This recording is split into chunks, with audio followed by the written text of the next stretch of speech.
Hi friends, welcome to VIP Varshini channel. இன்றைக்கி நாம் என்ன பார்க்க போகிறோன்னா ராகி அடை. ஒவ்வொரு ஊர்லேயும் ஒவ்வொரு மாதிரி சொல்லுவாங்க. ராகி அடை, கேழ்வரகு அடை, கேப்ப அடைன்னு. நாம் இன்றைக்கி ராகி அடை எப்படி பண்ணுறதுன்னு வாங்க வீடியோஸ்குள்ளே போய் பார்க்கலாம். ராகி அடைக்கு என்னென்ன பொருள் போட போகிறன்றத சொல்கிறேன். 1/4 கிலோ ராகி மாவு, 3 பச்சை மிளகாய், 1 துண்டு இஞ்சி, 1 ஸ்பூன் உளுந்து, 1/4 ஸ்பூன் ஜீரகம், 1 வெங்காயம், 2 கொத்து முருங்கைக்கீரை, தேவையான அளவு உப்பு. மாவு பிசைய நம்ம ஸ்டார்ட் பண்ணிடலாம். ஒரு பாத்திரத்தை எடுத்துக்கணும், அப்புறம் கொஞ்சம் தண்ணி எடுத்துக்கணும். அந்த மாவு கொஞ்சம் கொஞ்சமாக அப்படியே போட்டு நம்ம லைட்டாக தண்ணி ஊற்றி அப்படியே பிசைஞ்சிக்கிட்டே வரணும். மாவை போட்டாச்சு.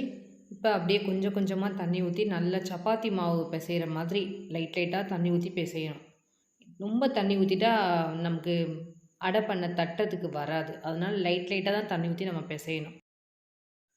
நான் பிசைகிற மாதிரியே அப்படியே கொஞ்சமாக தண்ணி ஊற்றணுங்க, பார்த்து பார்த்து. ஏன்னா ரொம்ப ஊற்றிட்டோன்னா அப்புறம் நமக்கு சரியாக இருக்காது அந்த தட்டுறதுக்கு.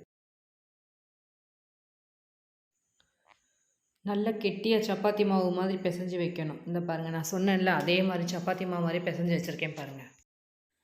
மாவில் ஒவ்வொரு பொருளாக போட ஸ்டார்ட் பண்ணிவிடுவோம். ஃபஸ்ட்டு வெங்காயத்தை போடவும். நான் வெங்காயம் கொஞ்சம் தான் போட்டிருக்கேன், போதும் அப்படின்றதுக்காக. நெக்ஸ்ட்டு உப்பு போடவும். நெக்ஸ்ட்டு இஞ்சி நசுக்கி வச்சுருக்கேன், அந்த இஞ்சியை போடவும். முருங்கைக்கீரை க்ளீன் பண்ணி வச்சுருக்கேன், அந்த முருங்கைக்கீரையும் போடவும்.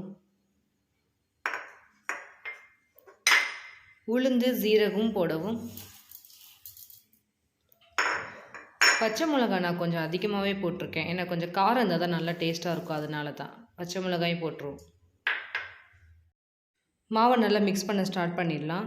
சப்போஸ் மாவு மிக்ஸ் பண்ணும்போது கொஞ்சம் தண்ணி பத்தலை அப்படின்னா நான் கொஞ்சம் எனக்கு தேவைப்படுது அப்படின்றக்காக நான் கொஞ்சம் லைட்டாக தண்ணியை ஆட் பண்ணிக்கிறேன். ஆட் பண்ணி கொஞ்சம் நல்லா பிசைகிறேன்.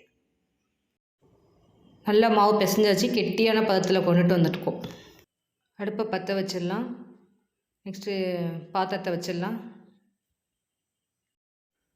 கடாய் நல்லா சூடான உடனே ஆயிலை ஊற்ற வேண்டியதுதான்.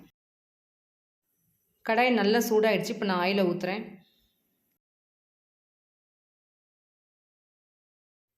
ஆயில் ஊற்றிருக்கோம், நல்லா ஹீட் ஆகணும். அது வரைக்கும் கொஞ்சம் வெயிட் பண்ணுவோம்.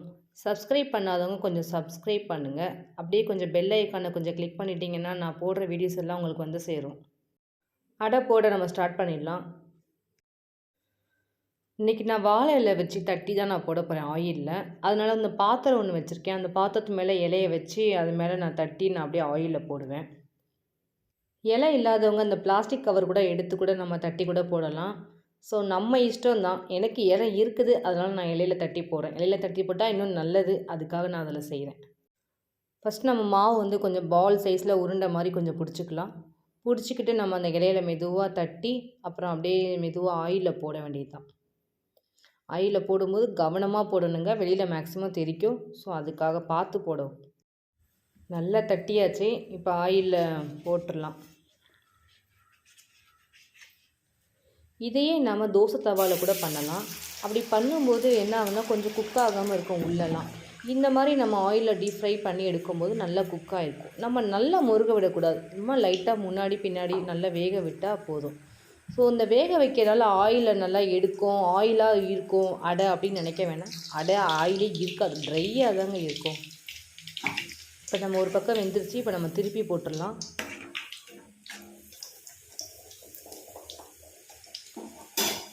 நல்லா குக் ஆகிட்டுருக்கு. வெந்தவுடனே நம்ம அதை எடுத்துட வேண்டியது தான்.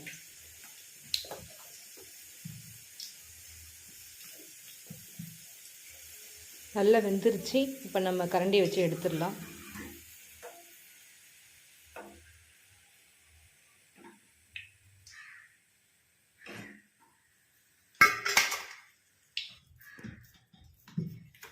தட்டி வச்சுருக்க இன்னொரு அடையை நம்ம போட்டுடலாம்.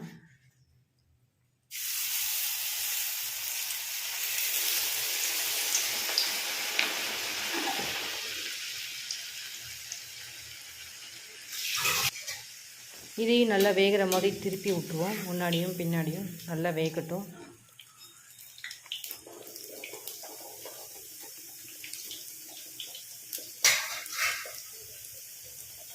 இந்த அடை ரொம்ப நல்லதுங்க உடம்புக்கு. சாப்பிட்டா நல்லா உடம்பு ஆரோக்கியமாக நல்லா ஹெல்த்தியாக இருக்குங்க. இது நல்லா வெந்துருச்சு. இப்போ நம்ம இதையும் எடுத்து ஒரு பிளேட்டில் வச்சிடலாம். அடை எப்படி வெந்திருக்கு அப்படின்னு வாங்க காமிக்கிறேன். பாருங்கள், நல்லா வெந்திருக்கு. ஆனால் க்ரன்ச்சியாக இருக்காதுங்க. நல்லா சாப்பிட்ற மாதிரி சாஃப்டாக நல்லா மெத்து மெத்துன்னு தாங்க இருக்கும். நான் பண்ண அடை உங்களுக்கு எப்படி இருந்துச்சு, டேஸ்ட் எப்படி இருக்குது அப்படின்னு நீங்கள் சொல்லணுன்னா கமெண்ட்டில் சொல்லுங்கள். என்னோடய ஸ்டைலில் ராகி அடை ரெடி ஆகிடுச்சு. என்னோடய வீடியோஸ் உங்களுக்கு பிடிச்சிருந்துச்சுன்னா லைக் பண்ணுங்கள், சப்ஸ்கிரைப் பண்ணுங்கள், கமெண்ட் பண்ணுங்கள், பக்கத்தில் இருக்க பெல் ஐக்கானை கிளிக் பண்ணுங்கள். Thank you friends.